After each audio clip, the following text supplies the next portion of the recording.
And we're in. It's tough. It's so tough to be quiet. It is so tough to be quiet. Well, we don't have to be quiet through the whole thing, just for the first half. Oh, I thought you meant for the whole podcast.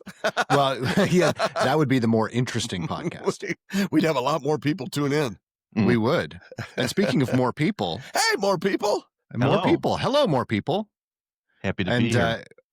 John, I was going to start out, but I figured we would just start recording because I think it's going to be more fun if we make fun of you for not being on Instagram anymore because Bill posted something earlier today. Bill Taylor, ladies and gentlemen. Bill Taylor, welcome back to the podcast. Thank you, guys. We've got so much to talk about. Always a pleasure. Even his coffee cup. We're going to have to talk about his coffee cup. Yeah, show us your mug. Yeah. No, not that one. No. The pretty one. Cup. The there pretty we go. one. That's right. Oh, live long and prosper. Peace and long life. There you go. Anyway. Piece of what? So, yeah, I'd love some pizza. Thank you very much. I was on Instagram this morning, and the very first thing that came up was Vehicle Nanny, the post from Vehicle Nanny, and it was Bill posting about his Ranger. So my response instantly was Ranger danger, Ranger danger. Nice. Yeah, and for those of you who don't get that, our younger listeners, stranger danger was a thing. Wow. And it's the Ranger danger. It's still probably a thing. It is. We tell Peyton that all the time, but we all have glasses on, and they look very similar too. What the heck? Well, actually, I'm going to have to get a little bit closer to yours because mine are small compared to the two of yours. So let me put on my bigger bigger pair. There we go. Now you look like Kennedy. Yeah, exactly. So now I can't see anything, but hey, they look good. They're fancy. Good trade-off. I don't need to see anything. Not with us here. No. We'll tell you everything you need to know. Bill, how the hell are you? I'm doing well, thanks. I appreciate you inviting me on.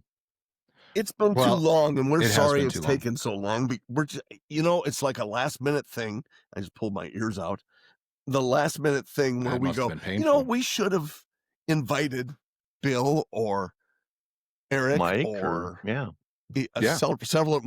several of our other longtime listeners, and we have just fallen behind. So sorry. We have, but it's a delight to see you.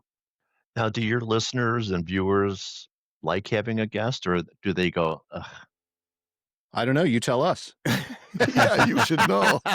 We've never had one. Yeah. It's been a while, but no, I've enjoyed it. I mean, I think we probably have similar taste in friends, and I think that there's a thread of humor that goes through all of that. But like Mike, Mike and I did that substitute PoddiMouths for you a couple years ago, and Mike and I became friends, and we chat about cars through social. But he's cool. A good guy. He's a good guy. He? And he was one of the techs when I was doing work for GM. Oh, really? On Lorna Street. And so he was in the studios with us. And anyway, but yeah, Mike's a super guy. But even then, I didn't know how much he was a Jeep guy. And now that one of us on this podcast has a Jeep, it's good to revisit that. I don't know who you're talking about. Yes, Bill, did you get a Jeep? No, but my son has one, and he's here for the month, and it's been parked in my garage for most of that month. So you have a Jeep, it sounds like. Yeah. Access to one. I'm feeling left out. That's well, maybe you're not. Maybe you're just not a Jeep guy, Nick.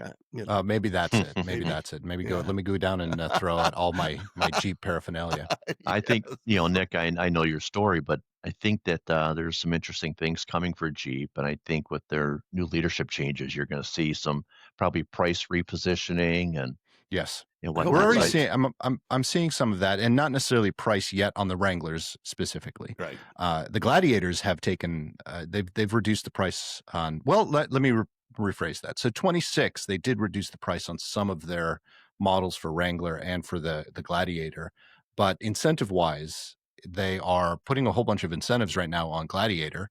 Not anything really on the Wrangler. However, their leases are pretty good, even though I don't really want to lease again.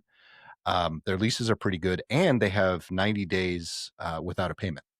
which you don't often see No. in the car business. Usually you see that on houses and mortgages, but not necessarily on Hmm. a car loan. So they're doing a few things, and I think you might also be referring maybe to the Recon that just came out, Hmm. which I had high hopes for, but I watched the pundits talk about that.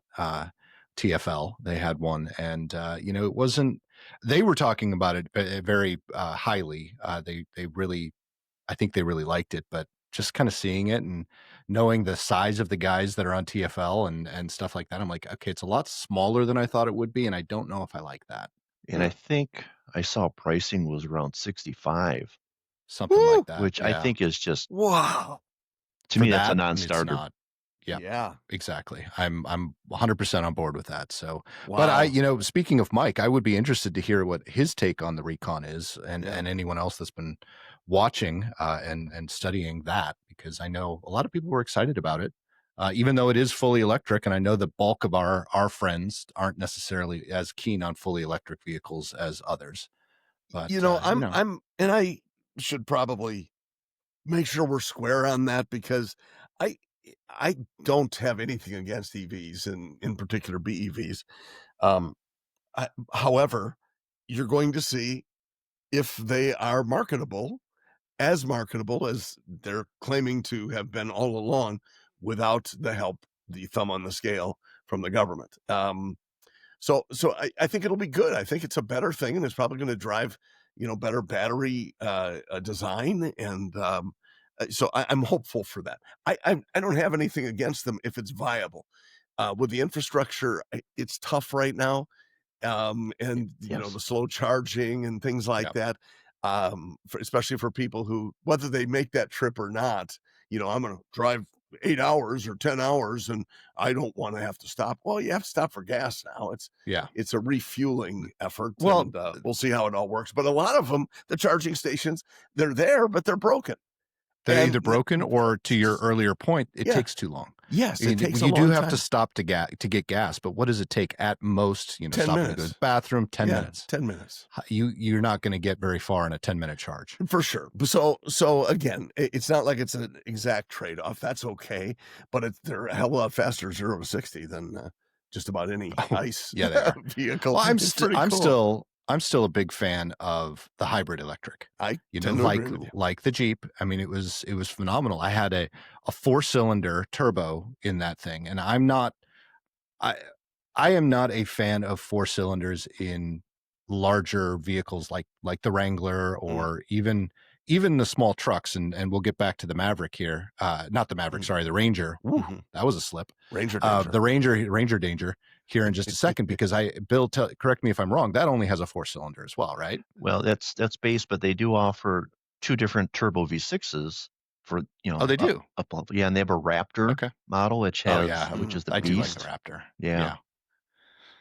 That's pretty, but I would prefer a 6-cylinder. However, my 4xe with the 4-cylinder turbo and the electric motors on all four wheels. I mean, that thing, we've talked about this before. Off the start, beats a 392, Yeah. which is an 8-cylinder beast. It doesn't beat it in a half mile, but it definitely beats it off the start. Yeah. And Yeah. I mean, it's got a lot of torque, a lot of gumption. So I'm Gumption. gumption. You I like haven't that? heard that since It's my the grandma said it, I think. Where did word she of the come up day. with Well, that? that's what my nickname was in college. Grandma. Gumption? Oh, No, grandma. grandma. Yeah. Somebody You could be the used vehicle that granny. word, and I thought it was Sorry. you within the last week. Gumption? Yeah. Really? We're gonna I have don't to go know. back I don't because know. Have you been watching your Christmas movies? Because that's a big line in in the Well, holiday. my oh, wife is it? has the Hallmark channel running, There you go. 24/7. So There you every go. one of those movies has the same theme. I think they just plop in different characters. Yeah, different characters, different actors, and that's how they suck you in. You Well, just and Lisa go with does your much the favorite actor. same, except hers are with murder shows. You don't find those on the Hallmark Channel that often. We might need to talk, Yeah, John. murder shows. Yeah, I know. yeah. So I'm have you gonna got get it back to figured out? John's comment about the EVs because Yes. you know, the gas engine, I mean, has to evolve. I mean, for 120 years, that's what's been propelling vehicles. And so Yep. some kind of propulsion system needs to evolve, but we're not there yet with this. I never really felt there needed to be an incentive from the government to do that. yeah, I'm a free market guy. Yep. But I really think where they should be first is in postal vehicles and the local deliveries because those have a Yeah. defined route. They go Yeah. back to a central Same point every place every night. night. Yep. And have you ever seen your local postal vehicle or heard it with a Oh, yeah, gas I can engine? hear it.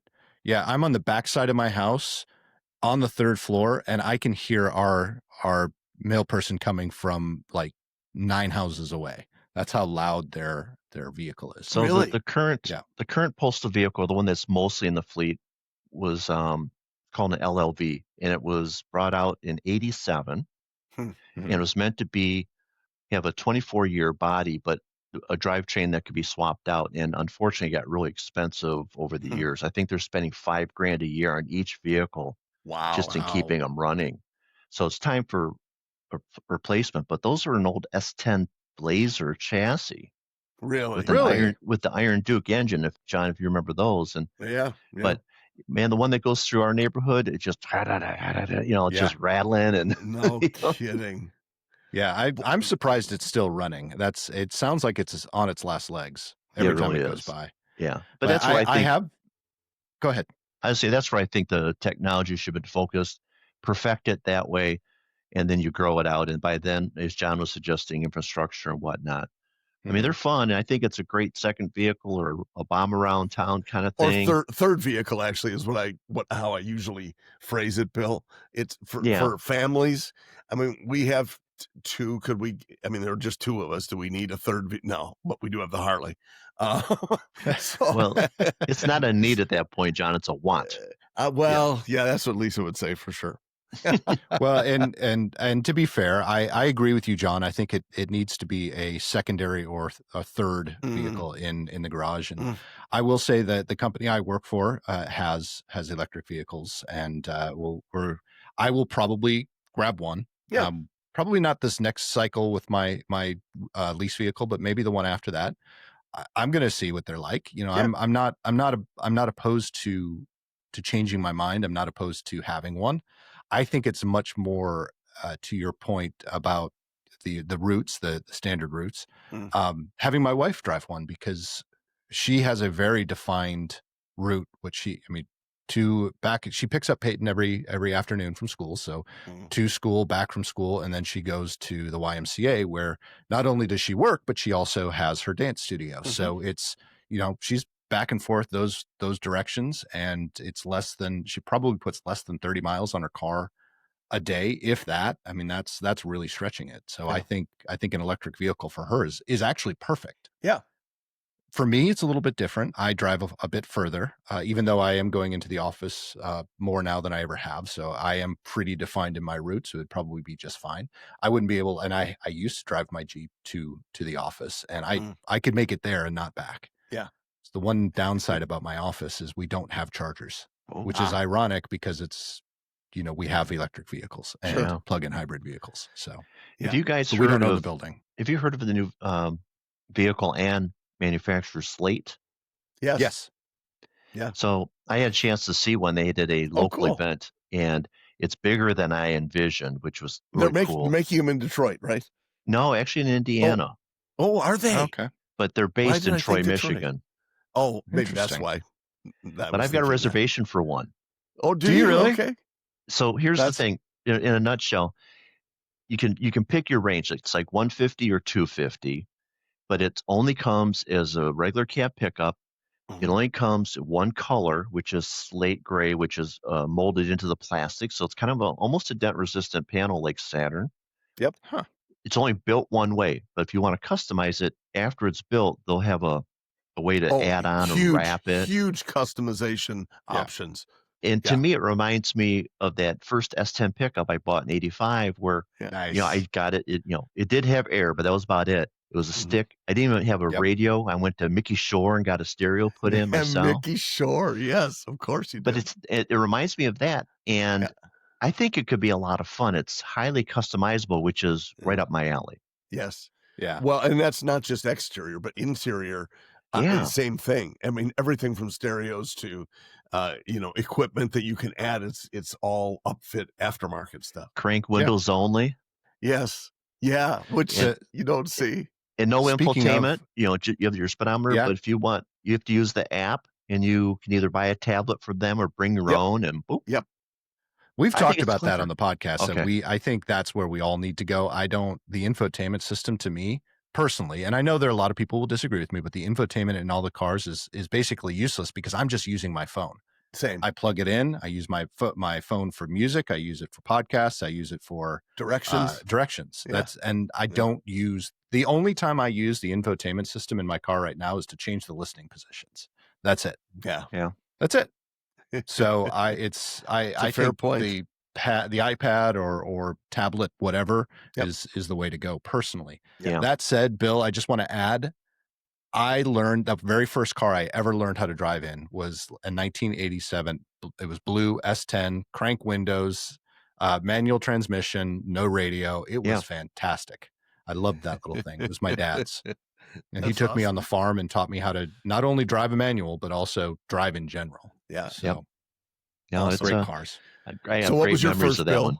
What What's was that? your first? What was your first one that you learned to drive on or drove most often? A stick or what? Well, no, any vehicle. What did you learn to drive on? What car?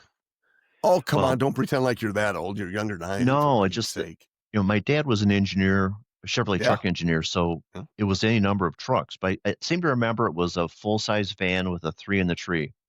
Really? Nice. Yeah, because he wanted me to learn how do the clutch, gas pedal coordination. And high the school 3 in the parking lot. tree. The 3 in the tree was. I mean, it's seems very old school because you don't see it anymore.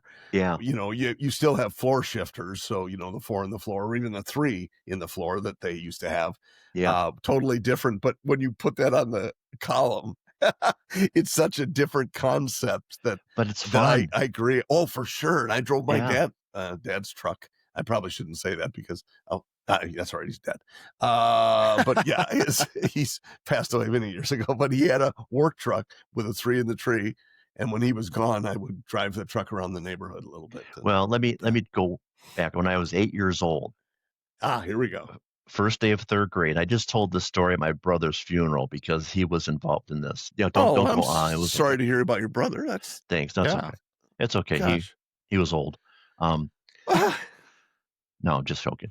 So anyway, first day of 3rd. Yeah. Oh, wow. Stop. First day of 3rd grade. Get back to the story. Yes, please, Nick. Mom was going to give me a ride because I had all the stuff to bring to school, and I said, "I'll save you some time. I'll get your car out of the garage." And she's like, "Don't touch the car." Well, 8 years old. So she had a '68 Impala. Yeah. You could put it into gear without the key. Remember the car. Oh, yes, right.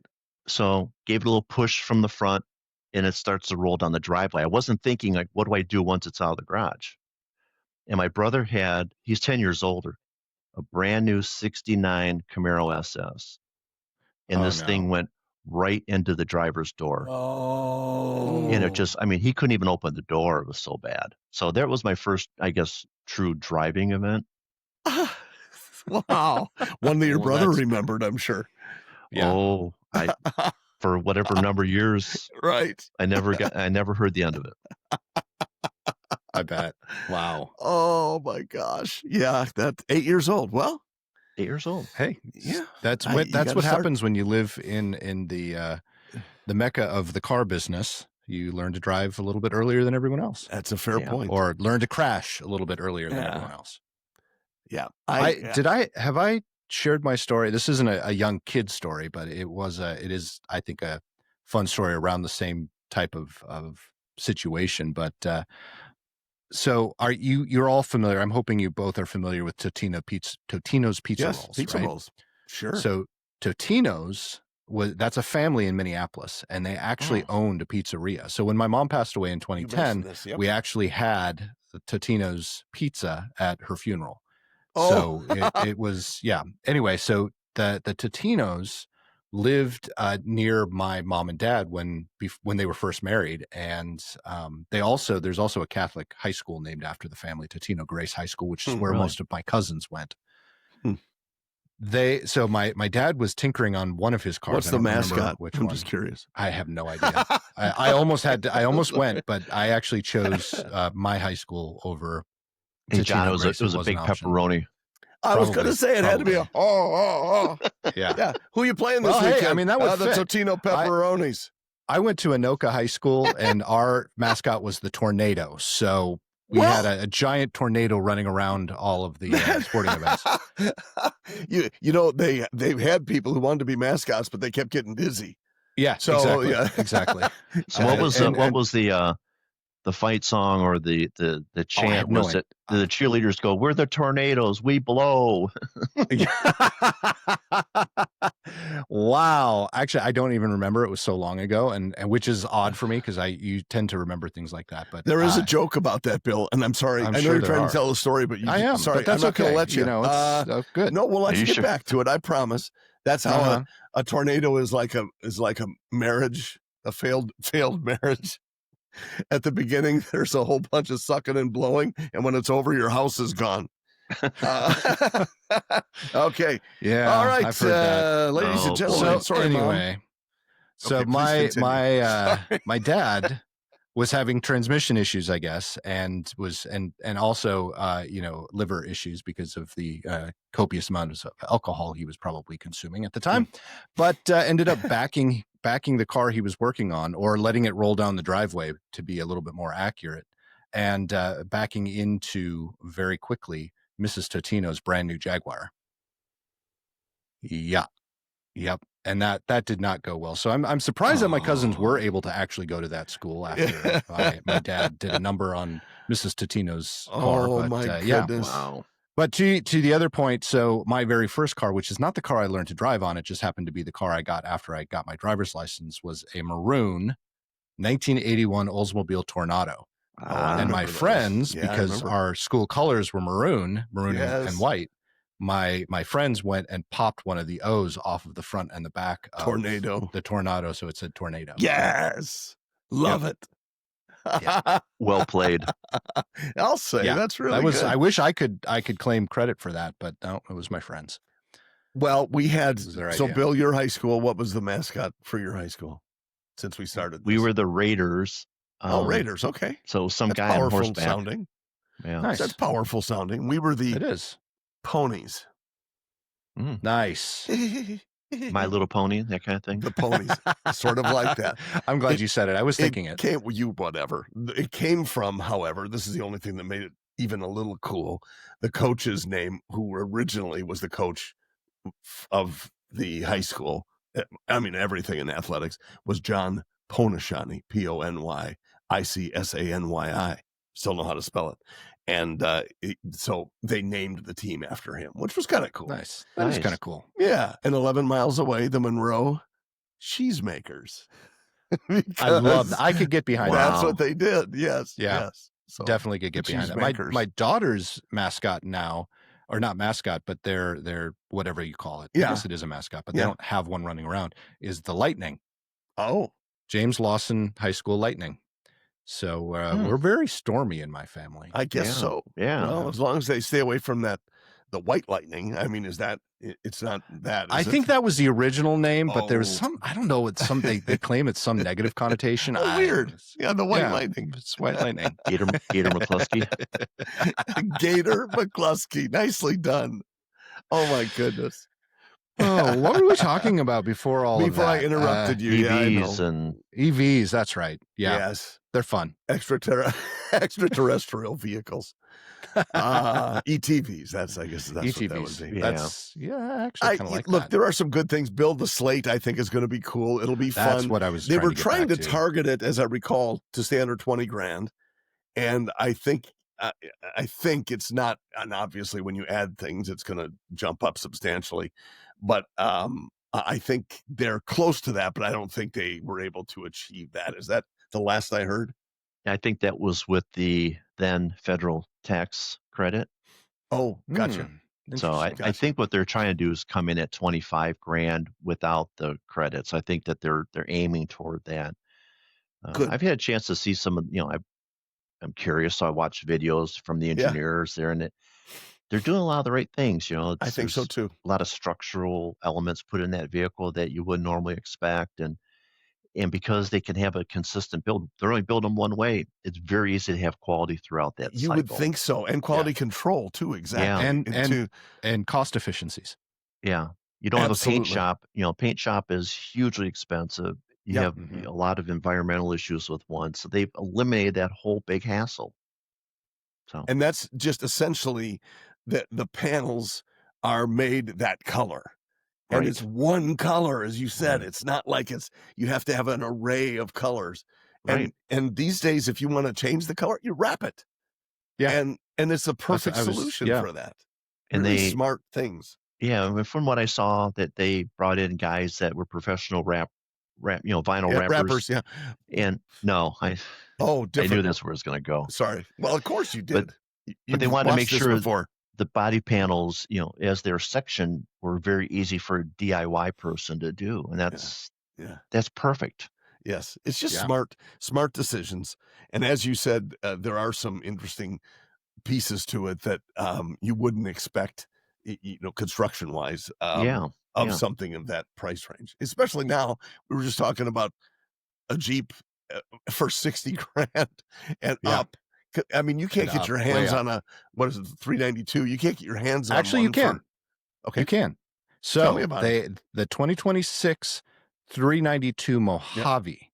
yes, So Mojave, they're coming out with different trims for the 392, okay, and I think they're going to be more. They haven't announced any of the other ones, but you could only before this get a 392 as a Rubicon. right. Now you can get the Mojave. I think they're going to come out with a Willys, So what et does it cetera, do et to the cetera, et price? cetera. That's my question. It dropped it 20 grand. To So 80? to 80. Yep. Okay, so Which it's it's still still making my point. high. Oh, are you It's kidding still me? high, It's still but ridiculous. it is, but 80,000 is a little bit more palatable than 105. Well, yeah, if you're moving in that direction, of course, but jeez, I it's think 30 crazy. grand is a lot to pay for a car, and I'm a car guy. Yeah, Yeah. yeah, Yeah. it's a lot. Well, I And think to be fair, 80 grand is a lot to pay for a Wrangler. for sure. There are other vehicles that I could see that, but the build quality, I'm sorry. I am a Jeep lover, but the build quality is not there. It's not Yeah. anywhere near what it used to be. I've been very happy, and Lisa and I were just talking about this, yesterday. I've been very happy with mine. It fits in the Good. garage, which is the number one thing, but it drives very nicely on the interstate at 80 Mhm. miles an hour. Not that I go 80, but I No, you could. go the speed limit, right? I go the exact speed limit, but it does. It's a smooth ride. It's not difficult, easy to get around. I like the way it looks. The wheels and tire package is nice on the Rubicon, and I bought it used, and so that's the only way I'll go with something like that. Like you, Nick, and we've talked about leasing a Jeep. That just something doesn't seem. Yeah. I like to own vehicles like that. And Yes. if I'm going to lease something, let's get something that, we need to have a warranty on it. And I want to get in a cycle of trading every 3 years or something. Yeah. We've leased 10 or 12 vehicles probably Mhm. over the last Yeah. several years. And it's a great plan for getting into a new vehicle. But Yeah. yeah, I can't see. I mean, even if you're leasing an $80,000 vehicle, the payments are going to be high unless you're going to Yeah. put a substantial stroke down. And who wants to on the lease? Yeah. They tend to be holding their value though pretty well. The Depending. Wranglers. It Depending. depends on a lot. You're right, but Yeah. I'm surprisingly so, just because I think they're, as we have said, they're just really pricey from the beginning. Yeah. I think so. The 4xEs are definitely not holding their value. We've talked No, about that. yeah. I think, and they also had the third massive recall for the battery, which this one is a little bit more serious than the last two, and they still don't have a fix as far as I know. At least I Oh. haven't gotten any, because I still get all of the, hey, your Rubicon has a recall. I'm like, what Rubicon? But anyway, I think the gas engines are the ICE versions are holding their value a bit more, but not compared to prior years. Yeah. The TJs, I still watch TJs go for used with 100,000 miles on it on some of those auction sites are going for more than they cost when they were brand new. Sure. Which to me is it blows my mind. Now, granted that's not including inflation, et cetera, et cetera, et cetera. So if you But really were supply and buying one of those demand, new, though. right. If you were just looking sticker to sticker, you buy one for 21 and then 20 years later you sell it for 28. Okay, Well, I bought it as an investment. Yeah, Did exactly. you really? Did Yeah, you? right. Well, And so yeah, I it's an interesting point, and I look, they're out there. It's supply and demand. yeah, So the prices are going to come down if demand goes down. yes, And to Bill's point about the free market, that's how it operates. yeah, And I think they're going to see, and some are seeing already, that if they don't right price them, they're going to be in trouble. yeah, yeah. And I hope they've learned the lesson, and I hope they do exactly what Bill is saying, and lower them even more. Yeah. I think they can't do it. They can't do it right out the gate, and that's, I think, what we're seeing. I think they're starting to whittle it down a little bit, Yep. and give different options for packages and things like that to help. Because let's face it, that the one thing, I again watching YouTube videos specifically about this new 392. Mhm. He pulled out a spec sheet and compared it to a 2025 Rubicon um, 392, and he Mhm. said the only differences I can find, the only differences, and I'm sure there are more, but according to the spec sheet that he got from the dealership, the only thing that was different did not have color matching fenders, Okay. and it didn't have the gold accents. So it Okay. doesn't have the gold hooks, and it doesn't have the stitching in the seats or Mojave written on the seats. That's Okay. it. That's Wow. it. So 20 grand. That's what you're So they were spending on just those color yeah, enhancements. they were just looking for a way to justify a price drop without just Yeah, dropping. And I yep. could add those to that vehicle for you for $25. Yes, he could. Exactly. Exactly. That's Well, exactly what the guy on you the gotta YouTube be said. He said, friends. "Go buy it and go, they'll yeah, You gotta be Unless you've friends got with some Bill. mechanical enhancements, potentially different, springs or Sure. different Of valving course. for yeah, off-road because you want a little bit more compliance there. But yep. if you're going to be like 90% of the Jeep owners, you're never probably going to even see a gravel road. Right, exactly. You're just doing it for what it looks like. And to your point, Bill, there's also, so if you look at the Mojave has been on the Gladiator now since it came out. So Mhm. you've had a Mojave. You could choose between a Mojave and a Rubicon, Okay. Mm. and there was a difference. The shock absorbers were different, I believe. The standard tires were different, and there was something else under the body that was different. And the hood, it has a hood scoop instead of the shark fins, Mhm. which that will be on the 392 as well. Mhm. But though that actually had a difference. And in fact, sometimes the Mojave was a little bit more expensive than the Rubicon. Hmm. But it's supposed to be more for, call it, if you use a different make model, it's the difference between a 4xe, not a 4xe, sorry, a Pro 4X on the Nissan Mhm. trucks, and a Desert Runner. Okay. So it's the Rubicon is supposed to be good for the Rubicon Trail, Yeah. and the Mojave is supposed to be good for sand and dirt and that kind of environment. Okay. They're not doing that on the Rubicon or on the Wrangler, though. Okay. It seems very Yeah. specific. I can't imagine spending that kind of money for a purpose-built vehicle. Well, exactly. And Yeah, as you said, what percentage of the people are really taking them off road, period, to say right. nothing of where they're taking them. And that's a little different, I think, or I would estimate, than with the Hummers when they first came out as, a regular passenger production vehicle. That I think there are a whole lot of people that started in off road when that happened, because I would say the percentage of people who took them off road was probably substantially greater than it is for, or was for, Jeeps or anything else, Yeah, Nissans and Toyotas and so on, that were outfitted for that sort of thing. Mm. And taking them myself, I will say that they were very capable off road. And all the Hummer tours I was on, we had excuse me. competitive vehicles too. Yeah. And came to find out, I mean, even with the H2s, which were surprisingly good off road, it was like a box on wheels. But it was really good, and it just torched everything else. Oh, yeah. Nothing else could do half of what they could do. So, and I'm not bringing that up to lift up Hummer, which we won't go into what happened with certain GM brands that we miss. But that was one of them, and it was cool. Very much a purpose-built vehicle. Yeah. Yeah. and huge money. The H1 Alpha, Huge you money. remember that was 130. And that was And back then. That yeah, oh, wasn't for even sure. that wasn't even in 2025. Correct. Those were beasts, though. Oh my Um, God. Yeah. there was nothing that would touch it off-road. Nothing.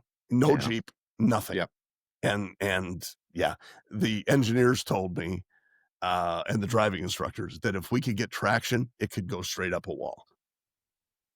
And Yep. The pretty impressive. biggest and this was again going back to I believe it was TFL. If you guys I know John watches TFL. I don't I've know, seen it. Bill, Yep. do you watch TFL? Yeah. One thing they mentioned about that, because they weren't driving a Hummer. They were putting a Wrangler against a 4Runner, the new 4Runner, Mhm. and doing their off-road, mountain trails and things like that. And the one thing they said that the only car that could beat, in their opinion, the Wrangler when it came to off-road performance was a Hummer. The problem with the Hummer is when you're going off-road in a place like Colorado, it's too wide to get anywhere. Yeah. Fair point. And that's why a lot more you don't see as many Hummers doing the overlanding than you do Jeeps and Well, and smaller it's vehicles. because Jeeps have been around for much longer That than too, the Hummers were in the market, and you're right about that.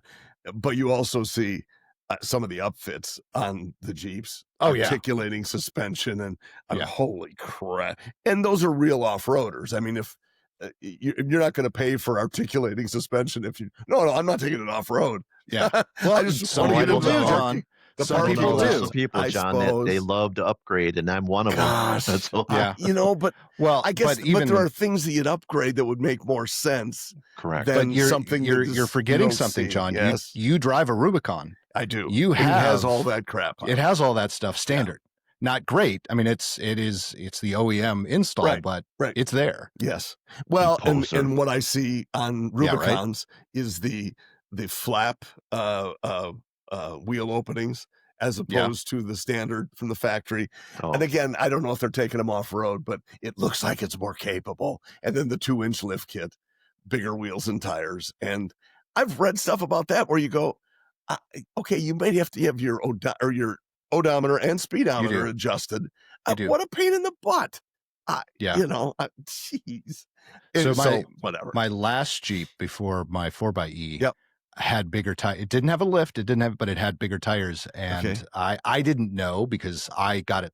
It was used to me, but Sure. it was my mom's, and I inherited it after she passed away. Mhm. And I just made the assumption that all of that had been done. I had no idea. But I was driving somewhere and someone was following me, and I thought I was doing like 70, 75. Yeah.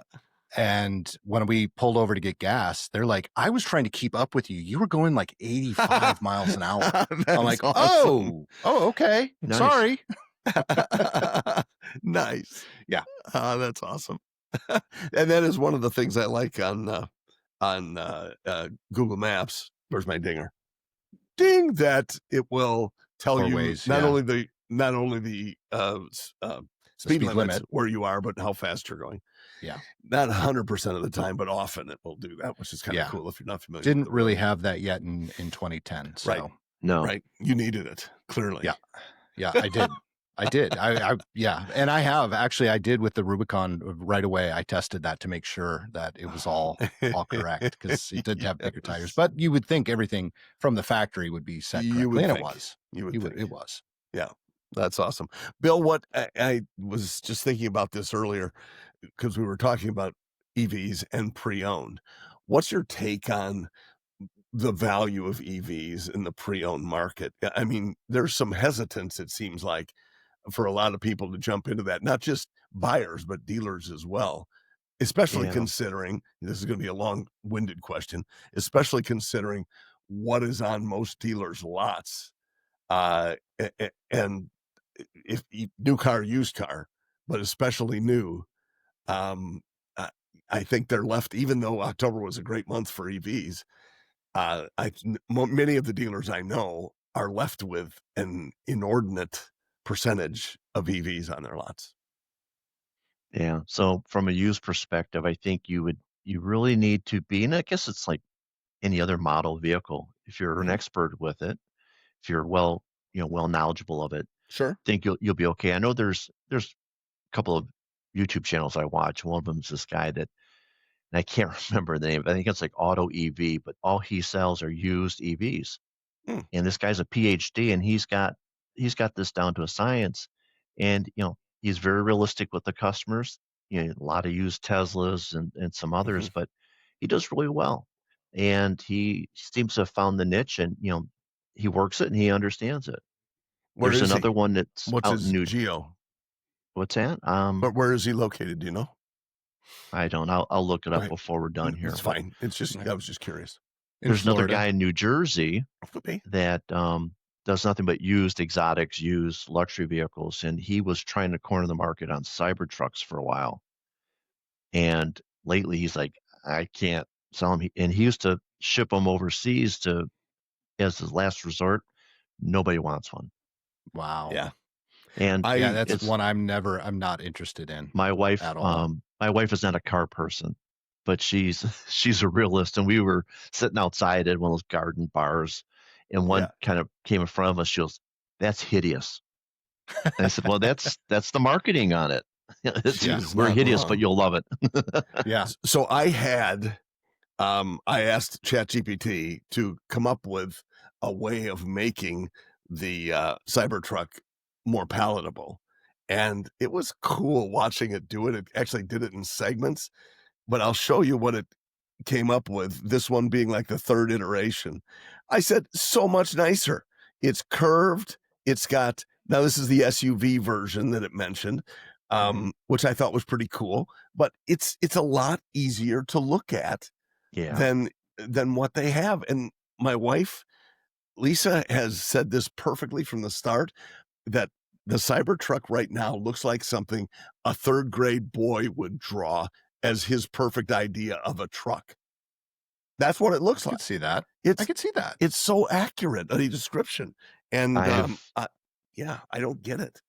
I've dogged that vehicle online quite a bit, and Nick, you've Yes. probably seen some of these. And Yep. I was I got a lot of heat on this one. I was at the Costco gas station, and right off the side was this dumpster that happened to be shaped a lot like a Cybertruck, and it was green. And Coincidental. I took a Yeah. picture of it, and I said I had no idea the Cybertruck came in colors. And oh my God, did I get roasted? That's Worth awesome. it. Worth it. Yeah, Absolutely worth we it. have a lot of people around here that have Cybertrucks that wrap them. Yeah. So I rarely do I see one now that's silver Yeah. Yeah. like it's supposed to be. It's usually wrapped, and they are to that. Every time we see one on the road, if Peyton's with me, Yeah. she does that video. I think I probably sent both of you at one point. You know, oh, look at the little Cybertruck doing big truck things that you can do in your Corolla. You know what? Oh It my does do gosh. some cool things. There's no question. And it's No question. again, And the it's a performance is great. well, it is, and there are just a lot of utility things that are Yeah. good as well. The back, and I mean, it does some things very well. It's just ugly. It's ugly. It's just use some design sense and make it less ugly.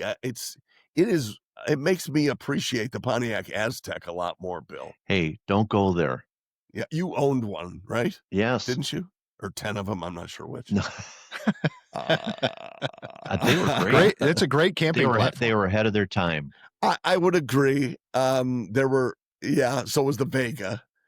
So was the Tucker.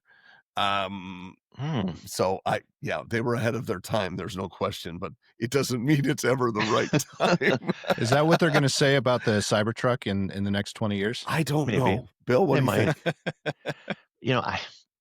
My big issue with a lot of these Teslas is the build quality. I mean, you still see panel gaps, you see Yeah. Yep. trim pieces coming off. And I've never driven one, so I have to at least say that. But I just heard too many repeating stories like that. I think they can do better. I think there were some smart minds there. I don't know if those people, I know it seems like GM's hired a couple of these Tesla engineers. GM doesn't do well hiring people from the outside, so I don't know how they're going to do with that. But Yeah. they, I, I wish them well because I think they found a niche. They've got a huge following, and if they can they need to update their product. Yeah. Yeah. They really And do. there are definitely some things that they need to pay attention to because you're right. They come in uh, at the low end of the scale on quality, and Yeah, they're U.S. made. And so, as an American, I'd like to see them do well. yeah, And they do. I just got back from California and L.A. Everywhere there are Teslas everywhere, yeah, and Yeah. that's fine. So Same they here in have Nashville, better. actually. Yeah, and they have they all came from California. They have better of course, they have better infrastructure, as well just because of that, but Yeah. nonetheless, it's incredible how many are there, and if they're having quality problems, at some point, you get beyond, going to the Tesla, and of course, when they hated Elon and they were setting them on fire and stuff like that, uh yeah, it becomes a little bit ridiculous. It's not a political statement, it's a freaking car. And yeah, there were some people caught up in all of that too. But I love a channel for you, Bill, and you may have already watched it. I know I've mentioned it before, years ago, probably the Tesla Plaid channel. oh no, Oh my gosh, PLAID, which is one of their upfit $120,000 S body, I think it is, and they are screamingly fast. okay, And this guy on this channel does nothing. He's a drag strip guy and has been a drag racer for many years, but with like Fox bodies and things like that. And he can blow the doors off almost anything he lines up against with this Tesla Plaid. Hmm. And it's incredible. And they were teasing him from the beginning, the announcers at the racetrack. And again, it's just a drag strip. They would say, and here's coming up against the golf cart, and yeah, the Tesla lines up against this crazy modified Mustang or Camaro or whatever and blows the doors off it. It will run a under 9 second quarter mile. Wow. It's incredible. And everything's got to be perfect, the charge, the surface, the so on. It's just incredible how fast it is. yeah. So So, John, that EV Auto is mhm. the channel and the Oh, business. thanks. They're actually Good. in Utah, which Okay. I thought they were East Interesting. Coast, but Utah, just north of Salt Lake City. Okay. Yeah, I Hmm. wonder what the market is there. Is certainly the further west, it's probably better. I don't know. I Yeah. mean, Utah doesn't seem like that would be the place, but you never know. No, that's I'd be so. This is random. Speaking of that, it's because weird on this podcast. always, always.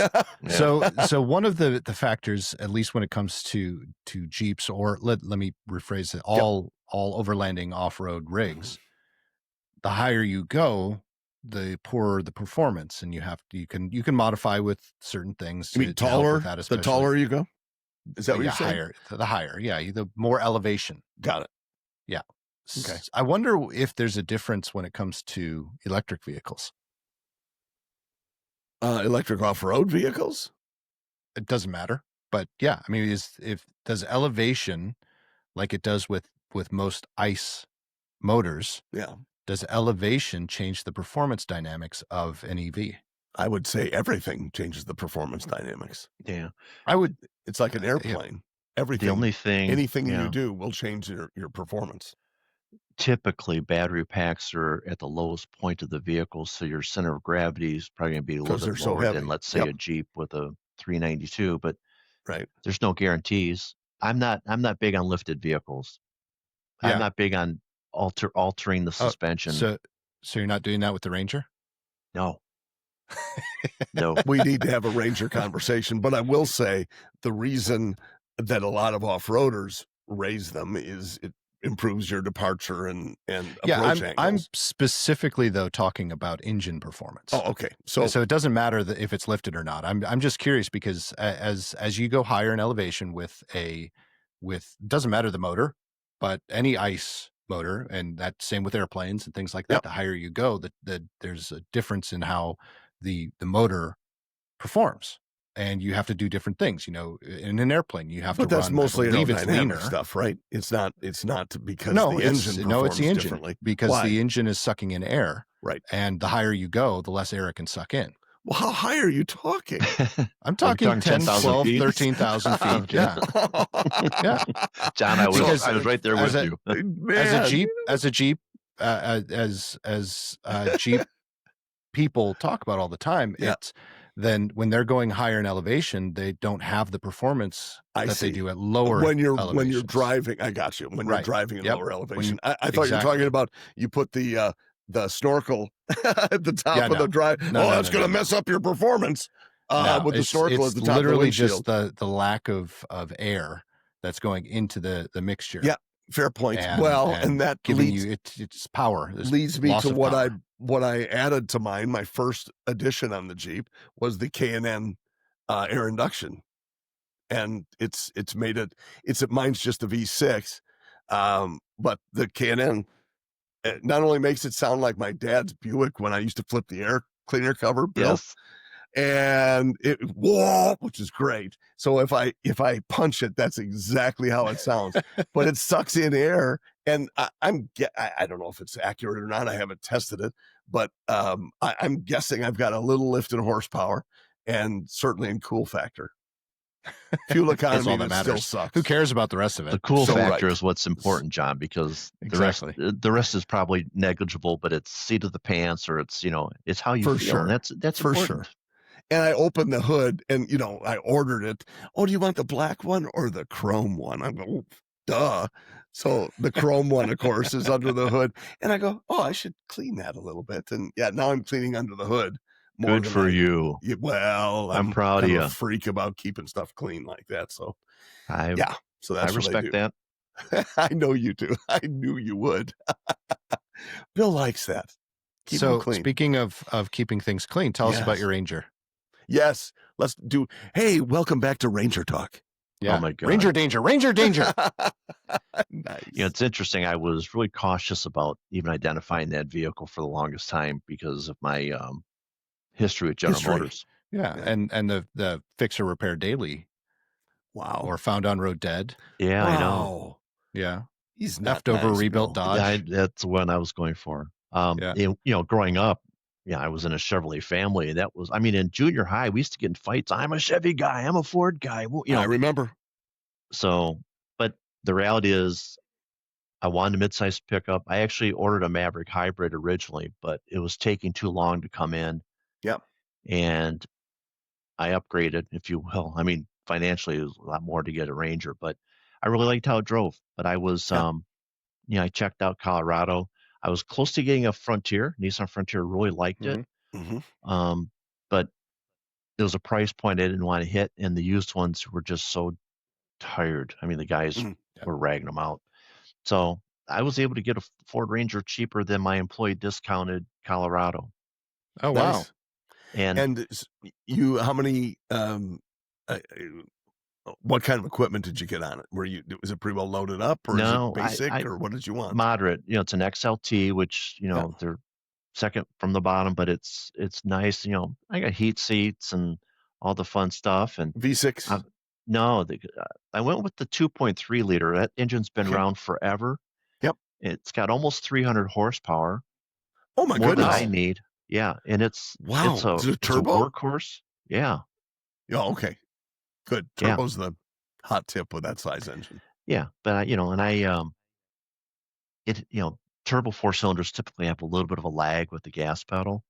And so I found this, and we may have talked about this before, but this device called a roar pedal. You've probably heard Pedal Commander or. Cool. I haven't heard of this. So, I've heard of Pedal Commander. Yeah. Because it's electronic throttle. So at the accelerator pedal, there's a plug. You unplug it, you plug this into it, and then you replug in the original harness into this. And you can dial in the sensitivity of the throttle. So that's that's a modification of the drive-by-wire thing, essentially, right? Yeah. There's no horsepower change, but your perception is, holy crap, Yes. But in a sense, it changes the shift point because throttle application, you're not pushing it as far to get more throttle application. Right. So the powertrain thinks it's going faster than it is, and it all works out. That's awesome. And you can go crazy. I've got there's the normal setting, and then there's a sport, and you can do a sport plus or race. And this is all the race app? is scary. You have the app? Really? Yeah, it's an app. Interesting. That's so cool, and the race is Yeah. awesome. Yeah. So Line it's the it up second next to car a I've ever done. Tesla. Yeah, I had a Camaro with a 4-cylinder turbo, and I did it on that, and that was like, well, the one you saw, Nick. Yeah. And that thing But just you took. got rid of it? Oh, yeah. Or did you told me about that. Never mind. Yeah, the week after I saw you, I sold it. Yeah, you sold it. I don't know what that says about me and our coffee meeting, but I know what it means. Is that because you got lost trying to find your old house? Yeah. And you're just like, screw this, I'm selling this car. That's why I can't find it. I can't even find its way home. Yep. Now I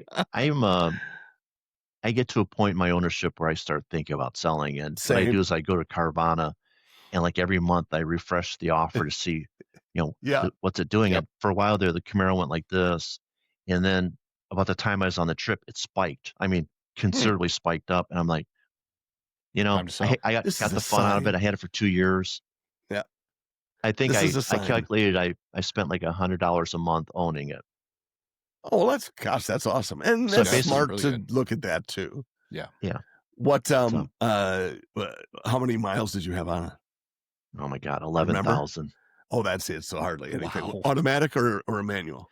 It was automatic. So the other thing is I started out by ordering a really cool blue. It's kind of like a Smurf blue. They call it Rapid Blue. Pretty. And it was at the end of the build cycle, and they couldn't build it. So I settled for a white one, which I just never was happy with that color. Mm-hmm. So white leather interior? No.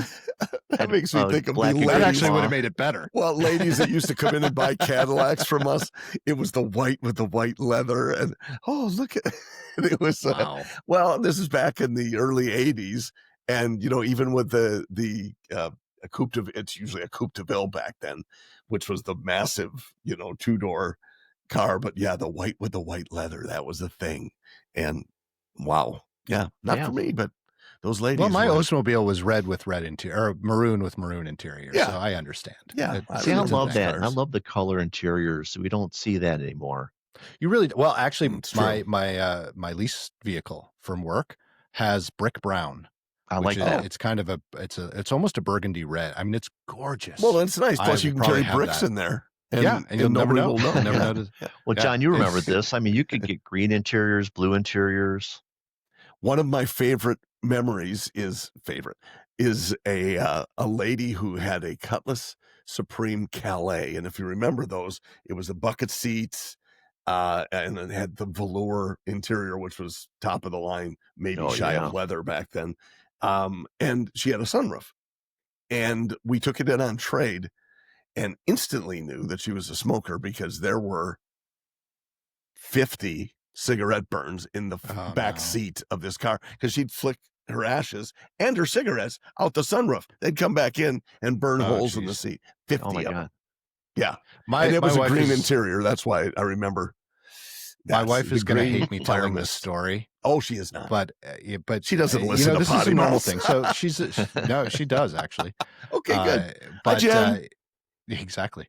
But when we were young, and she was young, way younger than you. Yeah, way younger than me. Wow. Did you say belly dancer? Young ballet. No, I said ballet. Ballet. Okay, I'm sorry. Jeez. I just had John. I wanted to clarify. Anyway, I don't know if anyone knows this, but dancers, at least back in the 90s and early 2000s, tend to smoke a lot. Oh, really? Yeah, they did, which you'd think, because they're athletes, that they wouldn't want to do that. Right. But they're trying to stay skinny, so they're going to do anything to not eat. Eat. That's what I do. Yeah, I know. How do you stay so skinny, John? Maybe you should take up smoking. Smoke like a chimney. You should take up smoking. She didn't smoke long, but she did take it up for a while. Did she? And this was back when I had my very first Jeep, and I would ride with the top off any chance I got. So she was once in the car with me, and she was smoking, and she did that. She flicked it up because she thought she could. Yes. Because the top was off, and it went around, and I watched the whole thing. It went straight up, and it came around right through the back, and then bam, right on the windshield and down into my vent. Oh, no. That's wonderful. That's wonderful. Oh, yeah. That's awesome. That's It's terrible. probably still there to this day. Yeah, really. Oh my gosh, I love Still that. smoldering. Yeah, It probably is. Way to go, Richard. Oh, that's funny. Oh, that's awesome. Bill, it has been such a pleasure to have you with us today. Yeah. We didn't even get to half of the topics we wanted to hit, which is typical on PoddiMouths, as Bill well knows. Yeah. Right now, I think the whole reason we thought about having up. Right. We had thought about having Bill come back on because he and I had a great conversation via Instagram, which is where Bill and I tend to talk more, which is funny because we have each other's phone number. I don't know why we don't text, but Bill thinks it's more of a protection thing. Yeah, well, it's protection, and we get to make fun of people like you, John. Hey, but not you're me. not there. People like me, right? No, and I also know if he's basically if he's read my messages too. So that too, yeah. Yes, read that's receipts. True. Good point. But we were talking about. I had read a story on Instagram about one of the CEOs, the former CEOs of GM. Yes, and I wanted to get Bill's take on that. Perkins, right? Ed Perkins. Perkins? Was it Perkins? Wasn't it Ed Perkins? No, it was Ed Whitaker. Oh, Whitaker. Okay. It. But Perkins was also a CEO at one time. Is that correct? Jim Perkins was general manager of Chevrolet. General manager. Oh, okay. Yeah. All right. Neat guy. Yeah, you go through the leadership history and there's a story on every one of them. Well, and that's the truth. And that's where we really do need to talk more about that stuff because Bill has a unique insight into that. And I would love to hear it because outside looking in, they only tell you what they want you to hear, want you to know, typically. Bill, would you agree with that? Yeah. And it's, unfortunately after bankruptcy, I was left as the last guy on the Saturn wind down team. So we had to wind down that brand. And that's a story which I may or may not want to tell, but it's not a good story though to anybody who has any insight. Ed Whitaker in an elevator, and we can talk about this another time, but the bottom line was we were told this guy will sit down at anyone's desk and just ask them, what do you do?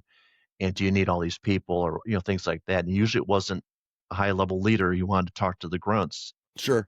And we were told, if you can avoid them, do it, because too many people screwed up whole departments that way. Yeah. And I jump on an elevator and he was there and I was like, do I turn around? But we had a good conversation between 5 floors and I got off and I didn't lose my job. Did you use your elevator speech? I did. Oh, wow. I'm prepared for this. Yeah. Well, I think, but now we're letting our audience hope for more, and hopefully we'll have Bill back to talk about it. We should try to do that for a change. Yeah, we should. Usually when they sign off, when we sign off, they're like, okay, well, I'll never be back to that shit I just again. wasted a whole hour and 2 minutes. Yeah. So we'll save that for another time though. And Bill, I as John was saying, or at least trying to say before I kept interrupting, we have really enjoyed having you back on, and we definitely want to have you on again. Yes, so for sure. Thank you very much for spending an awesome guy, Saturday morning with us. And not only that, but probably one of our certainly longest running and best fans ever. Yes. PoddiMouths podcast. I do enjoy it.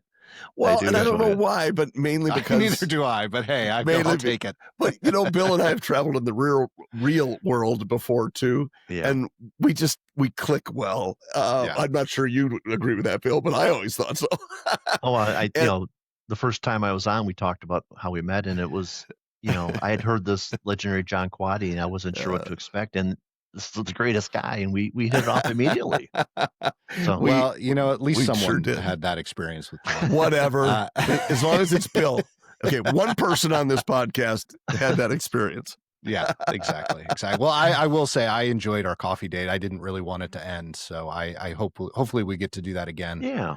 Very, very soon, as well as having you back on the podcast to talk about your history at GM. But with that, folks, head up to PoddiMouths.com. Up there, you will find a link to Vehicle Nanny, you can see everything that Bill pours his heart and soul into when it comes to his Ranger Danger and quite a few other vehicle stories. So head up there, check it out, and check out the merch store as well, because that's what keeps this podcast afloat. I'd say that it's not true, but we can I was going to say, yeah, exactly. I think we lose money on everything we sell, but that's okay. It's worth it. Though. That's okay. It is worth it. So, folks, have a wonderful week. John, Bill, thank you so much, and Thanks, we'll talk to you soon. Appreciate it. Good to see y'all. Adios.